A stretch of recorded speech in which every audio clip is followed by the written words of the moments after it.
Sveiki visi! Mes sugrįžtame su antru Work and Travel USA vlogų sezonu. Praėjęs pirmasis sezonas buvo kupinas nuotykių. Dviese tyrinėjome nepažįstamas vietas, paslaptingus kampelius, pažinome Amerikos kultūrą, kasdienybę, o išgyventomis akimirkomis kiekvieną savaitę dalinomės su jumis. Šis sezonas bus kiek kitoks. Kartu su mumis keliauja draugučiai Aistė ir Ignas. Tikimės, kad bus dar įdomiau, linksmiau ir ekstremaliau. O viskuo pasistengsime dalintis su jumis. Taigi įsitaisykite ir pasiruoškite keliauti kartu.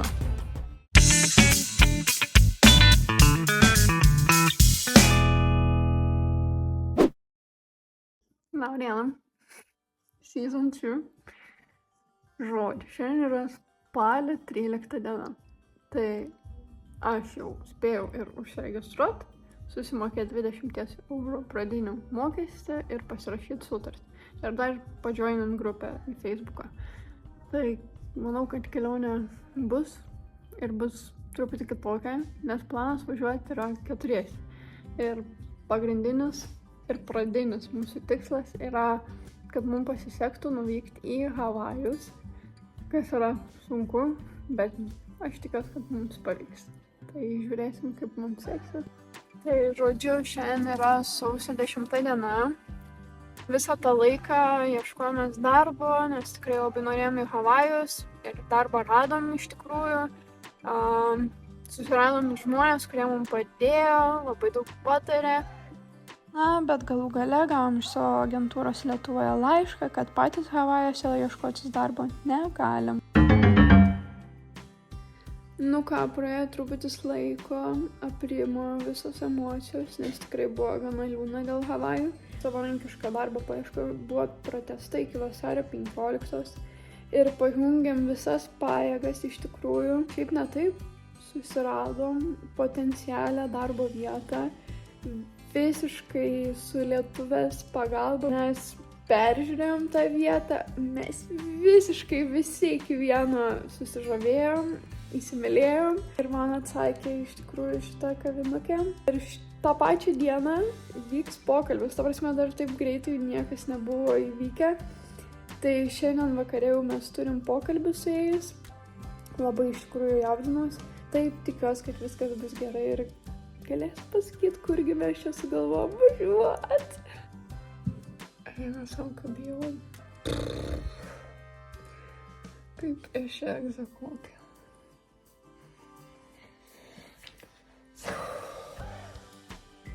Na, čia galit matyti mūsų rimtuolius pokalbyje. Praėjo mūsų pokalbis, labai fainas savininkas, žodžiu, pleputas. Tai praleidom daugiau negu valandą tikriausiai kalbėdami.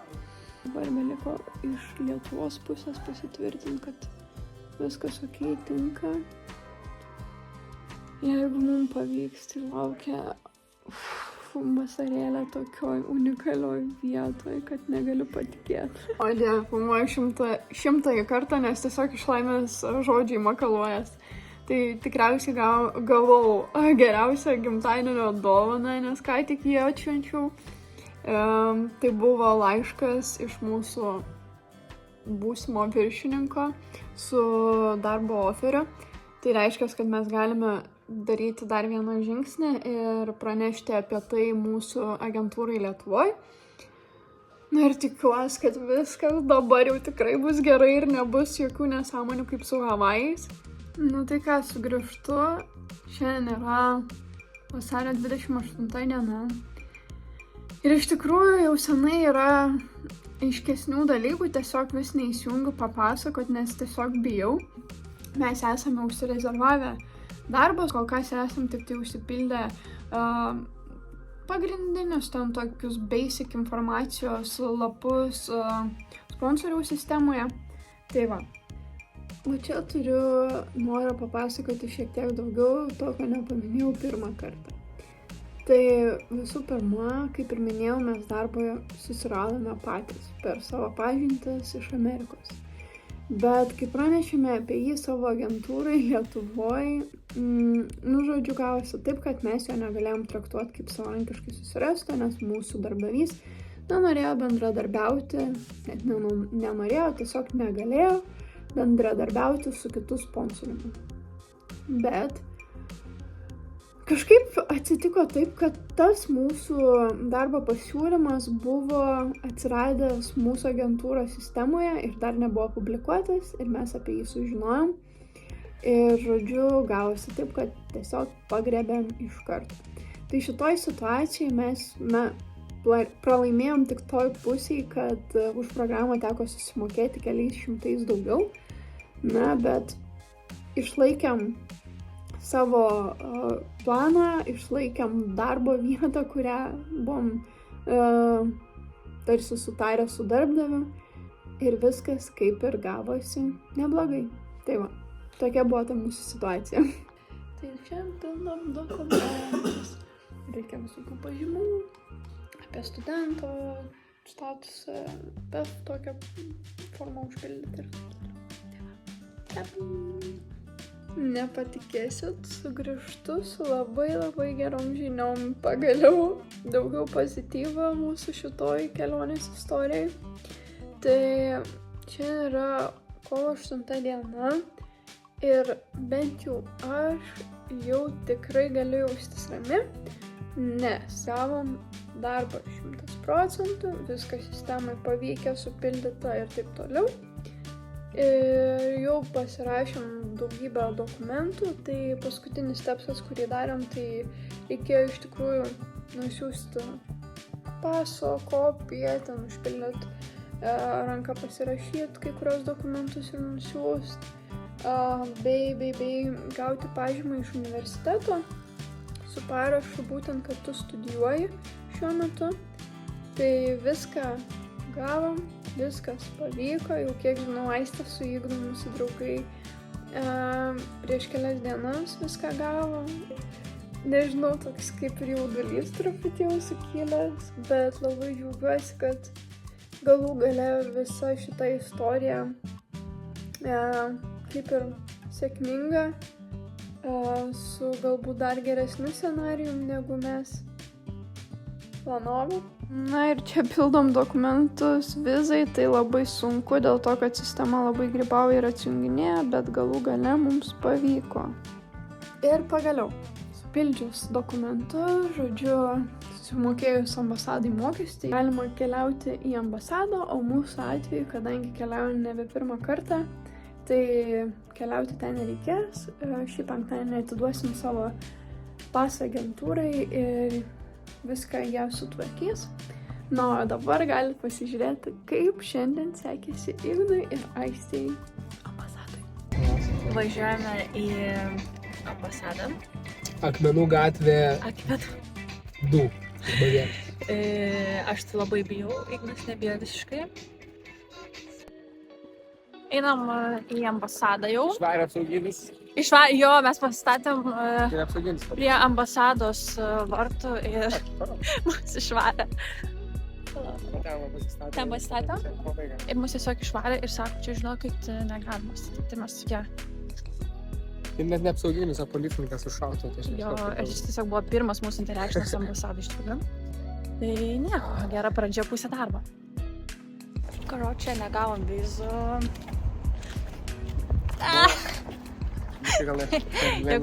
Jo, bet buvo fain, nu šiaip tipo labai... Žiauriai fainai, atsisėdom, pasėdėjom biškai. Bet žinau, aš tiesiog stresau, aš pasakiau, I'm really excited, yes, thank you, tipo...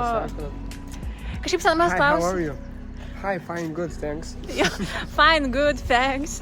Bet šiaip, man atrodo, visai neblogai pakalbėjau, tipo tokį, žinai, bandžiau be akcento, kuo gražiau ten viską. Manęs paklausė, ar tau patinka hikint.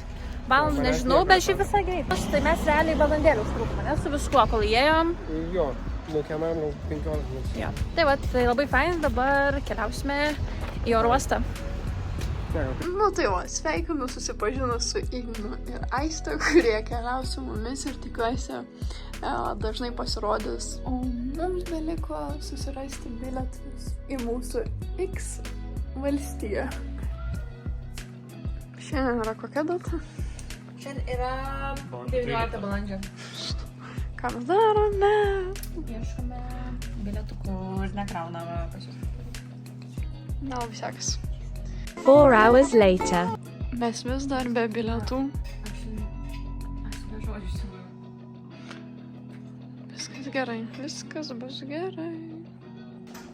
Šiuo metu vyksta bilietų pirkimas. Jau beveik prie finišo, bet dar ne finišas.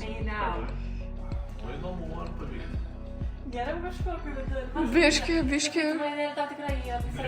Tomas apsimeta. Rugilė. Tai tik čia filmuot, ką mes darom. Ne, dar nefilmuo kontrolinio kodo. This could take up to... Neleido? Kadangi mums neleido susimokėti, skaminom į Vokietiją. Nepavyko. Neleido susimokėti. nieko. Bandysim rytoj. The next day. Na ir galų galiai 100 kartą mums pavyko. Tai, matot, laimės buvo labai daug, nes tikrai daug laiko sugaišom. Bet pagaliau turim bilietus, žinom, kada išskrendam, kada grįžtam. Tai esam labai laimingi ir laukiam savo nuotykio. 100-asis dublis, tai šiandien yra gegužės 9 diena ir mes važiuojam į seminarą, bet iš tikrųjų ne kažko naujo sužinotų, tiesiog pasiimti savo pasus su vizom. Na va, tai pasai atgauti kartu su dokumentais, kurie buvo ambasadai, tai jaunimo kelionės mums dar smagių lipdukų davė, maišiuką gražų, kurio pasipuošim keliaujant. Na ir dabar beliko laukti kelionės. Sakiau, kad beliko laukti, bet iš tikrųjų truputį pamelavau, tai tų pasiruošimo darbų tikrai dar yra. Tai tie patys video, intro, susikelt muzikas, kad kuo mažiau laiko užtruktume Amerikoje ir galėtume mėgautis. Vienas iš darbų irgi, ką pasidariau, tai yra susiplanavau rūbus ir daiktus, ko reikia. Man būtent keliaujant, ką reikėtų dar pasipildyti ir nusipirkti Lietuvoje. Nu ką, tai lieka tikrai labai nedaug laiko. Po porą savaičių jau būsim Amerikoje. Tai šiandienos užduotis buvo nusikelt lagaminus. Vienas jau gadinasi, šitą reikia išvalyti. Susikrovėm daiktus Kaune. Važiuojam į gimtinę. Svarbiausia dokumentai. Tėve, nenori, kad išvažiuotume? Nenori, aš irgi nenoriu tavęs palikti. Žodžiu, betvarkėlė, bet pabiški dedamės. Paskutinis apsitarimas prieš išvažiuojant, krovėmės lagaminą. Pasakokit, ką pasiėmėt, be ko negalit skristi į Ameriką. Aš negaliu skristi be...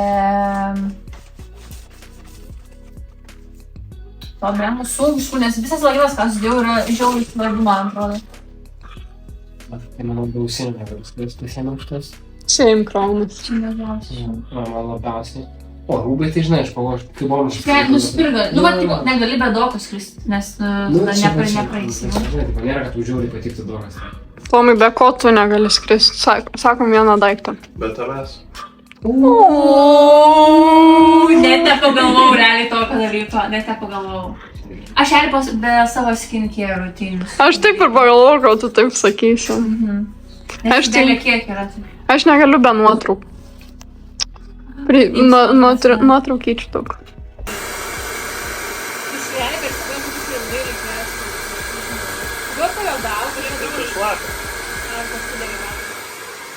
Impregnavom batus. Rodysim eksperimentą. Nice. Džiaugiamės paskutiniu vasaros vakarėlį, nes važiuojam į šaltį, į vėsumą. Nu tai dabar išjung biškį. Nu tai aš noriu momentą, sakė, jau tai ne. Ne, nesigavo, palauk.